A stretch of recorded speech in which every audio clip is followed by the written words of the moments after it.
For over half a century, the National Aeronautics and Space Administration has been a fixture in science, in fiction, and in science fiction as well.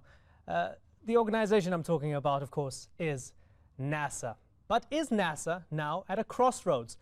Well, who best to find out from than the administrator of NASA, Charles Bolden. Thank you very much. Thank you very much. Thanks so much for allowing me to be here. It's exciting for me to be here. Well, it's fantastic having you on Talk to Al Jazeera. I know it's very rude to ask this of a guest, but my first question to you is, why are you here in the region? Oh, I appreciate you asking the question. I'm here in the region. It's sort of the first anniversary of President Barack Obama's visit to Cairo and his speech there when he gave what has now become known as Obama's Cairo Initiative, where he announced that he really wanted this to be a new beginning of the relationship between the United States and the Muslim world. When I became the NASA administrator, or before I became the NASA administrator, he charged me with three things. One was he wanted me to help re-inspire children to want to get into science and math. He wanted me to expand our international relationships. And third, and perhaps foremost, he wanted me to find a way to reach out to the Muslim world and engage much more with dominantly Muslim nations to help them feel good about their historic contribution to science and engineering, science, math, and engineering. I mean, are you in a sort of diplomatic role to win hearts and minds? No, not at all. It's not a diplomatic anything. What it is it's trying to expand our outreach so that we get more people who can contribute to the things that we do. The International Space Station is as great as it is because we have a conglomerate of about 15 plus nations who have contributed something to that partnership that has made it what it is today. If it were not for the presence of the Russians, for example, we would not have the International Space Station in its form. If it were not for the Japanese and their incredible module Kibo, that is perhaps the best laboratory module on the International Space Station, it wouldn't be what it is today. So it is a matter of trying to reach out and get the best of all worlds, if you will. And there is much to be gained by drawing in the contributions that are possible from the Muslim nation. Tell us about Constellation, the Constellation project, and why it was shelved. The Constellation project, as some people will know, was the project that was going to be the way that NASA and the United States were going to go to Mars, to deep space. When it was announced as a part of the vision for space exploration by former President Bush, the vision was great. What happened was we did not get the funding that would have been required to support that vision. And what NASA did over time, over several years, was de-scoped it until when I became the administrator, the Constellation program was essentially a lunar-focused program, and we had no funds in the budget for getting to the surface of the moon, so our descent module was scrapped or put on the shelf, if you will. We had no surface system, so we were essentially just going to go to the moon but not be able to do anything. President Obama and I thought that what we really wanted to do was reinvigorate the vision, because we think it's critical for humans to go beyond low Earth orbit, to get to deep space. And that means you go to a variety of places. Yes, we'll go back to the lunar surface. We probably will not think about colonizing there because you don't have to. We'll go to asteroids because we need to understand their makeup. Some of them can threaten Earth. Help me understand this. Is it more difficult to visit an asteroid than it is to visit the moon? It is more difficult to visit an asteroid for a couple of reasons. I'll give you the primary reason. Asteroids orbit the sun. And unlike our moon and other planets that we know very well what their orbit is, it's very well defined because humans have watched them for centuries. Asteroids orbit our sun, and we don't have a very good idea about what kind of orbit they're in or not. If we can get about a month or so observing an asteroid, I'm told by some of my experts, then we can make a very good guess at what kind of orbit it's in, and we can make a guess of the trajectory that we would have to fly if we were going to intercept one or to rendezvous with one. The Japanese just did it in the last few years, and we helped them bring a module back that had, we hope, touched down on an asteroid, and because we're hoping that they will find some data that will help us to characterize that particular asteroid. So asteroids are very difficult. We talk about it as if it's going to be a very interesting and easy mission. It's probably going to be one of the more difficult missions that we do. Well, the obvious cynical question would be if it's more difficult to visit an asteroid and observe an asteroid than it is the moon. If you're not visiting the moon and you're cutting funding for visiting the moon, what chance, what likelihood of ever getting to that stage? You know, President Obama is actually adding funding to NASA. My proposed budget for 2011 is about $6 billion over 5 years, more than it was before. I have put more money into development of technology, what we call technology development, than was in the NASA budget before, because what had happened with the Constellation program is our technology development had atrophied to some extent. So we know where we want to go. We don't have all the capabilities to get there, and that's what we're trying to do. The other two areas that suffered, that paid the bill for Constellation, were science and aeronautics. And I mentioned to you, one of the first questions I asked my folk in the Aeronautics Mission Directorate when I came in was, if I go to industry and ask them what they think of NASA, you know, what do they think of our value, what are they going to tell me? I suspected the answer would be what I got. They were going to say they don't spend a lot of time with us because we don't do the kinds of things we used to do. We don't put money into research and development very much anymore, and we were not putting a lot of money onto the college campuses the way that we did. And that was not just NASA. The United States had sort of turned away from basic research and development. We had turned away from technology development. We had become dependent on I guess, on what we got from other nations to a great extent. And we're trying to restore our own ability to develop technologies that we will need to do bold new things, like go beyond low Earth orbit. So why do you think you have so much opposition within Congress? Oh, I think we have opposition in Congress because it is such a dramatic change to most people. We have been, you know, and you heard me say that Constellation had the program itself came from what I think was a great vision. It was a program, however, and a vision that was not funded. It is easy for people to say, but we understand that program. We know where it was going. It's very difficult to go with two things, and our budget is not opposed in majority for its content. Our budget is opposed mostly because of the cancellation of the Constellation program, and one other thing, the introduction of commercial capability to get humans to low Earth orbit. That is something that's hard for people to grasp. We do it all the time. You know, when I send a satellite to orbit today, it generally goes on a commercial launch system.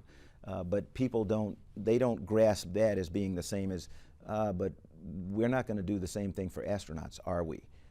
If we want to ensure that everything's going to be safe and everything is going to work, NASA has to do it.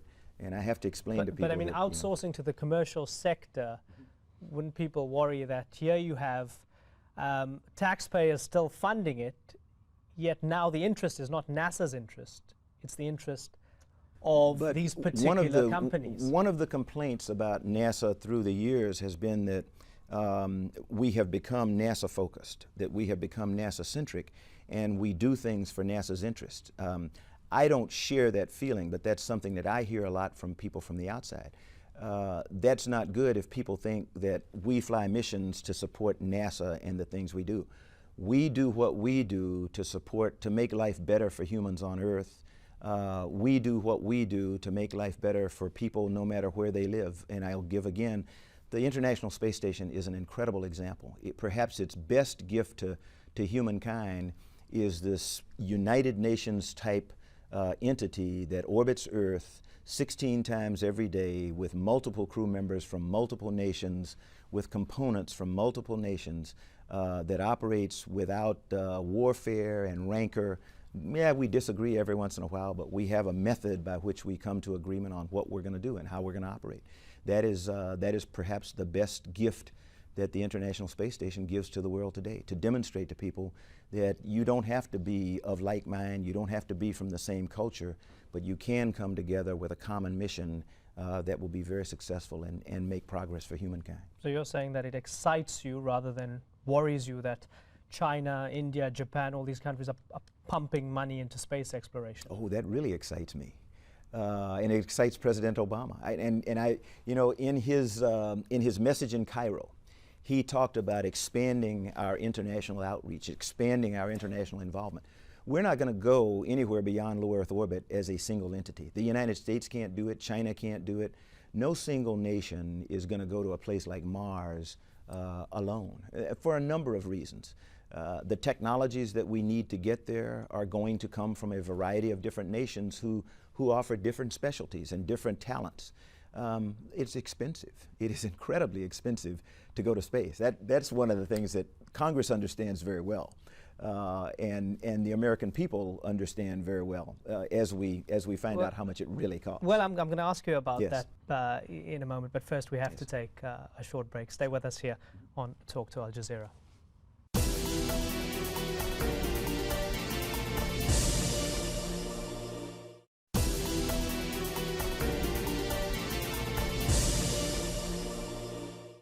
Welcome back to Talk to Al Jazeera. We're talking to Charles Bolden, the administrator of NASA. You mentioned the American people understand what you're trying to do.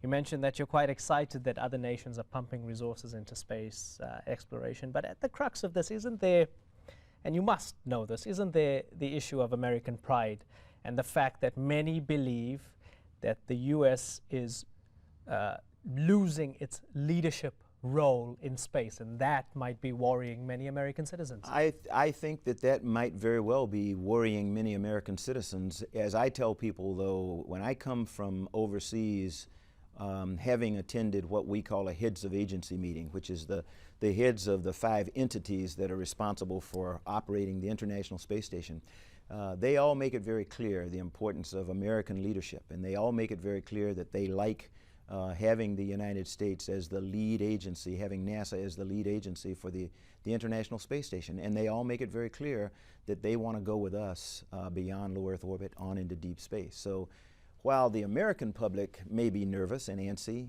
the rest of the world thinks it's really important for us to do what we do.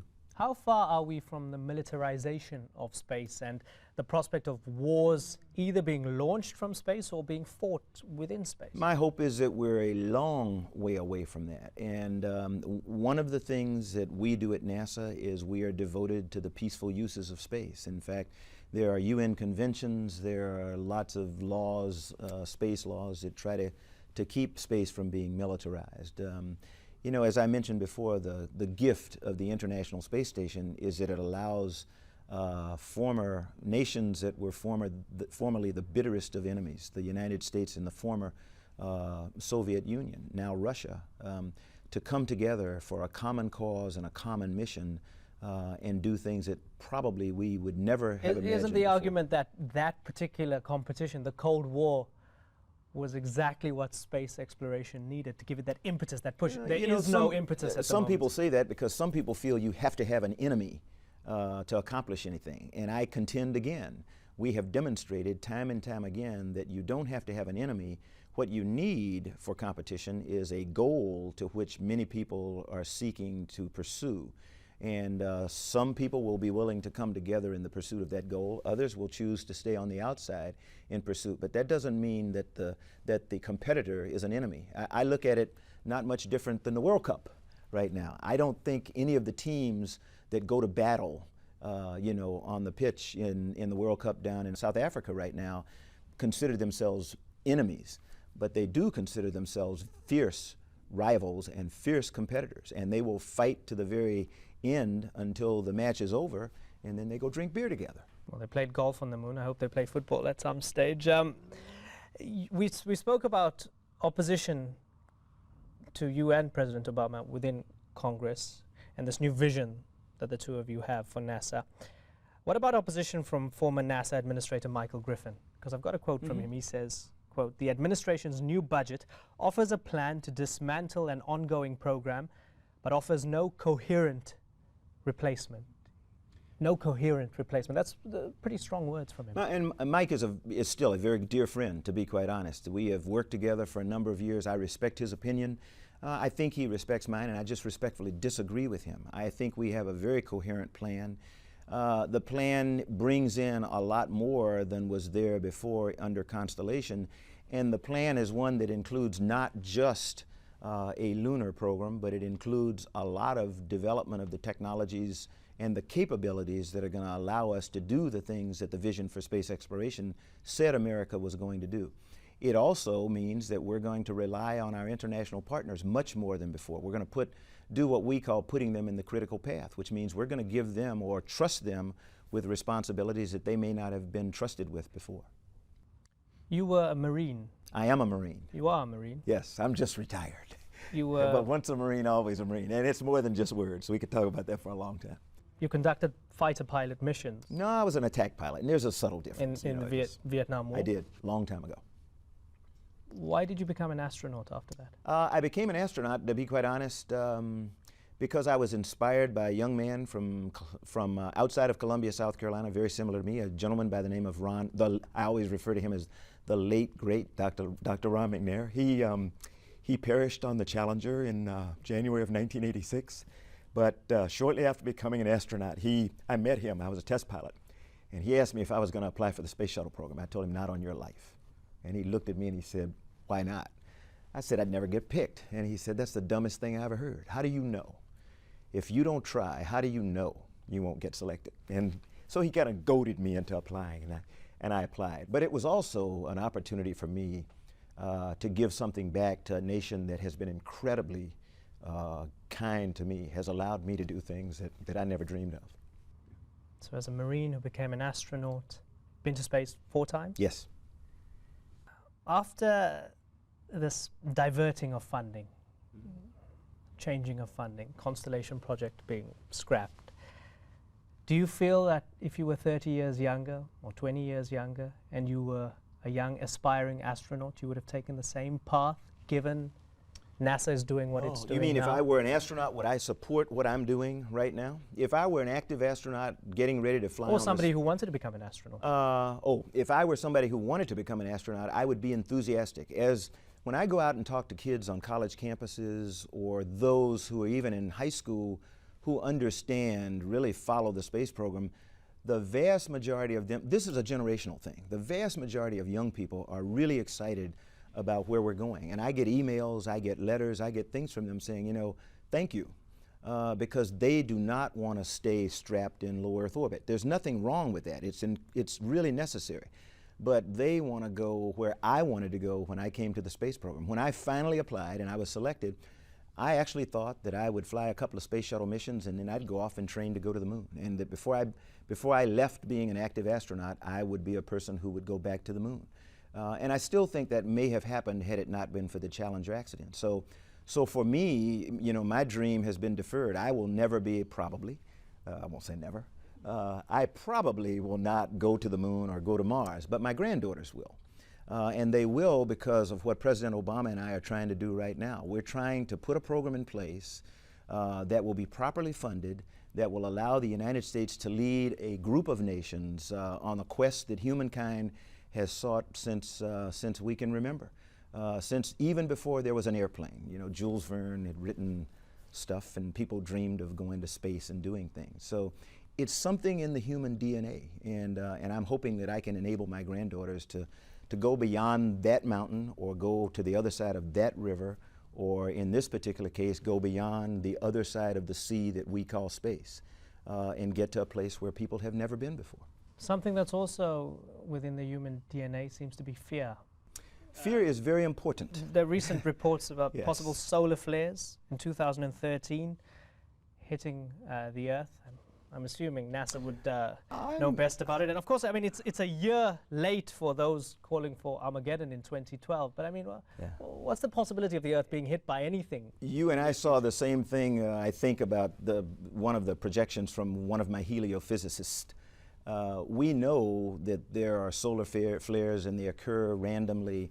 We now, because of some of the instruments that we have, most recently the Solar Dynamics Observatory, which we launched in January, we now can make much better predictions about space weather, which includes solar flares. So we know that there is going to be a violent solar flare at some point in the future. I think what you and I read was perhaps a projection that says we may be able to narrow it to some period of time, and I don't know, and I haven't finished reading the article yet. There is concern. I have concern about what we call near-Earth objects, asteroids, other things impacting Earth and having a detrimental effect on Earth. Our Congress believes that, and so in the last few NASA authorizations, we have been instructed that by 2020, we have to identify 90% of those near-Earth objects that are potentially threatening to Earth. and we have to characterize them. Now, I've told Congress I won't be able to fulfill that entire thing. We can identify perhaps 90% of big objects. There are some smaller objects that can also do damage, and we probably won't be able to identify them by 2020. But we're making an effort. One of the reasons we want to go to an asteroid, and one of the reasons that we put going to an asteroid in front of going to Mars, is because Mars does not threaten Earth.